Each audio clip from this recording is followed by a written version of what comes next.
दोस्तों नमस्कार। आज मैं आपके समक्ष इस दास्तान विजय भूषण के 28वां एपिसोड प्रस्तुत कर रहा हूँ। यह प्रस्तुतिकरण से पूर्व मैं आप सबको धन्यवाद देना चाहता हूँ कि जिस तरह से आप सब्सक्राइब कर रहे हैं और जिस तरह का इसे लाइक कर रहे हैं, इसके लिए मेरे पास शब्द नहीं है आपको धन्यवाद देने के। आज की घटना मैं एक बैंक डकैती के विषय में आपके समक्ष प्रस्तुत करना चाहता हूँ। बहुत ही भीषण बैंक डकैती पड़ी थी और इस डकैती में लगभग 6 लोग थे जिन्होंने 50-52 लाख रुपया सुबह बैंक जब खुलता है तभी वह बैंक में प्रवेश कर गए और इससे पहले कि वहाँ का जो कैश काउंटर और जो वहाँ पर लॉकर्स इत्यादि का जो व्यवस्था थी वो खोले जाते, उन लोगों ने बैंक को ऑक्यूपाई कर लिया।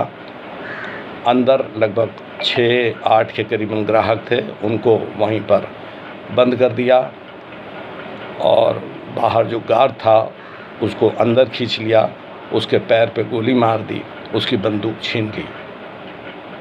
वह घायल अवस्था में था और जब उन्होंने लॉकर पूरा खुलवाया, अंदर गए, सारा कैश निकलवाया और जितना भी सामान हो सकता था वो बोरों में भरा और वहाँ से तत्कालिक प्रभाव से बाहर निकले और मोटरसाइकिल से 3 मोटरसाइकिल से 6 लोग निकले और तेज़ी से भागे।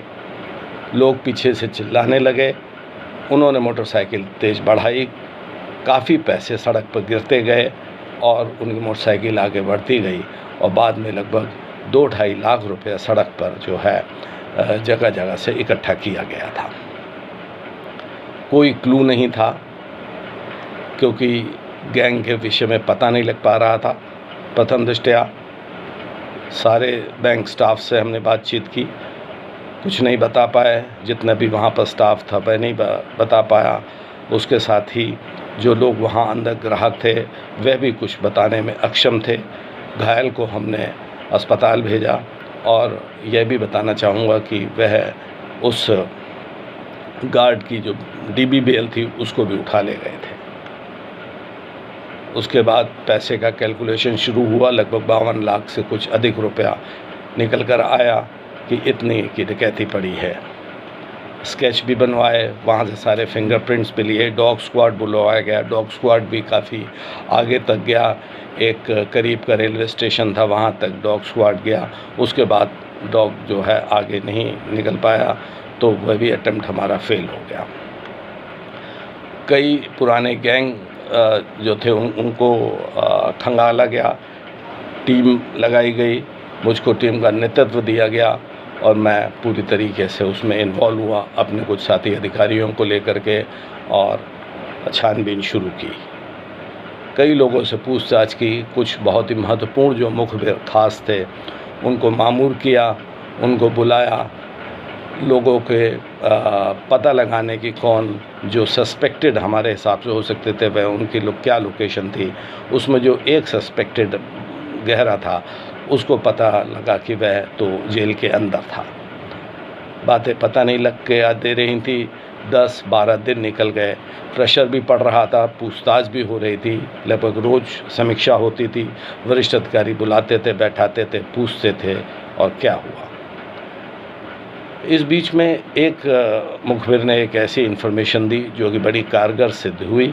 उसके यहाँ पर हमने रेड की तो पता लगा कि वह नहीं है। उसके घर वालों ने बताया कि साहब वह 3-4 दिन से घर नहीं आया है, जबकि घटना को हुए 10-12 दिन हो गए थे। जब पूछा गया कि वह कब आया था तब उसने बताया उन्होंने कि साहब जो 5-6-7 दिन पहले आया था उसके बाद से लगभग यहाँ पर नहीं है।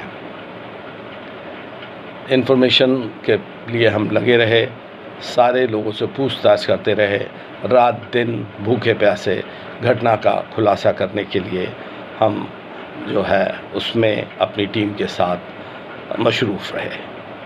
अंततः एक ऐसी इन्फॉर्मेशन आई कि जो हमारा एक सस्पेक्टेड था वह किसी एक पर्टिकुलर थाने में दफ़ा 25 में अंदर हो गया था। पुलिस ने, वहाँ के उस जनपद की पुलिस ने उसको कट्टे के साथ चौराहे पे पकड़ लिया था।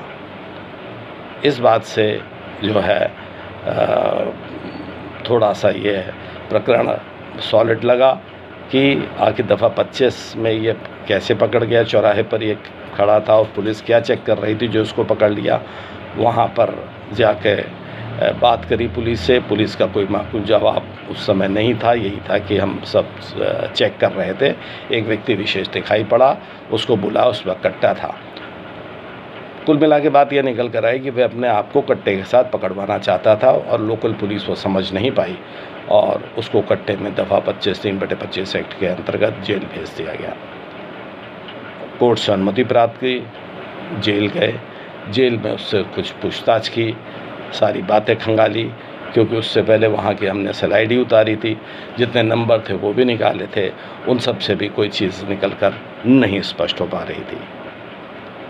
वह जेल में अपने बयान के दौरान कुछ बातों पर टूट गया और जवाब नहीं दे पाया। हमने कोर्ट से उसे पुलिस कस्टडी रिमांड पर मांगा। कोर्ट ने हमको 7 दिवस के लिए रिमांड दिया। हमने उसमें कहा कि हमें विभिन्न जगह पर जाना है, कई जनपदों के नाम लिखे, 2 प्रदेशों के नाम लिखे, तब जाके कोर्ट ने नहीं, अन्यथा कोर्ट 24 घंटे 48 घंटे तक का कस्टडी रिमांड देती है। उसमें हो नहीं कुछ पाता, क्योंकि उसमें जाइए, पहले मेडिकल कराइए, थोड़ा देर वो करिए, उसके बाद उसको जब वापस जेल भेजना है फिर मेडिकल कराइए, तो काफ़ी समय इसमें निकल जाता है। 7 दिवस का रिमांड मेरे लिए बहुत था।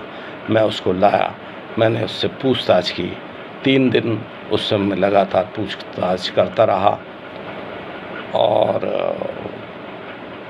कई बातों का वो जवाब नहीं दे पाया और स्पष्ट हो गया कि इसकी मौजूदगी वहाँ पर रही।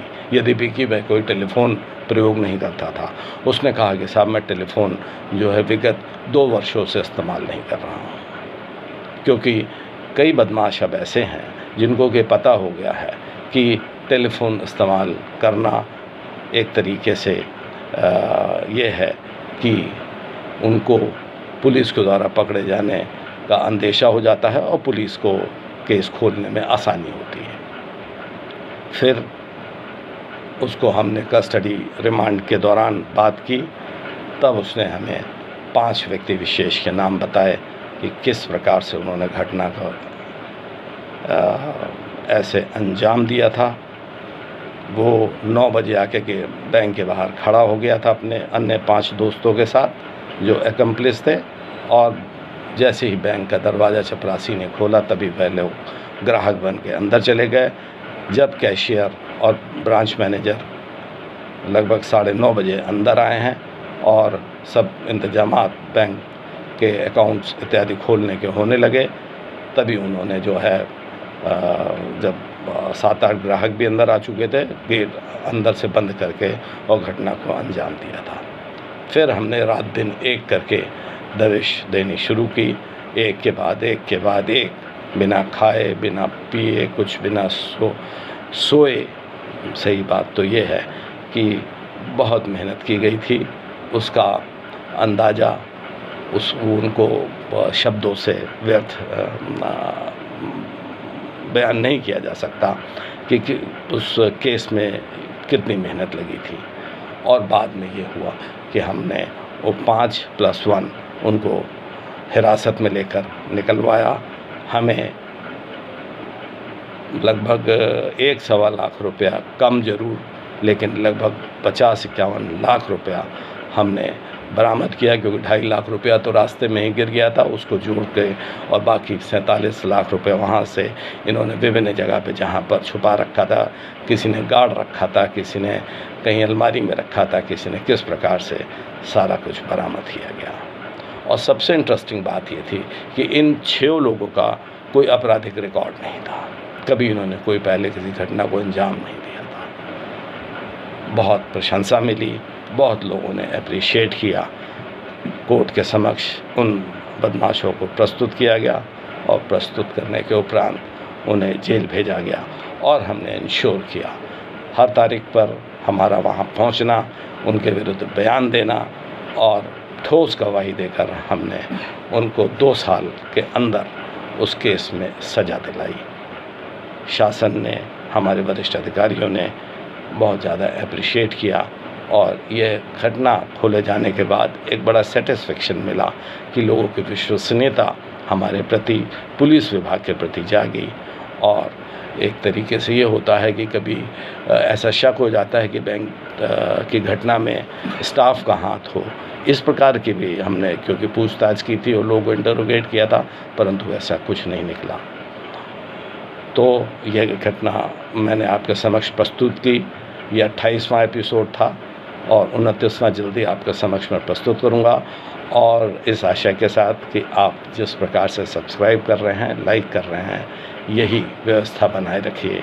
फिर जल्द मिलूंगा आपसे। बहुत बहुत धन्यवाद। जय हिंद, जय भारत।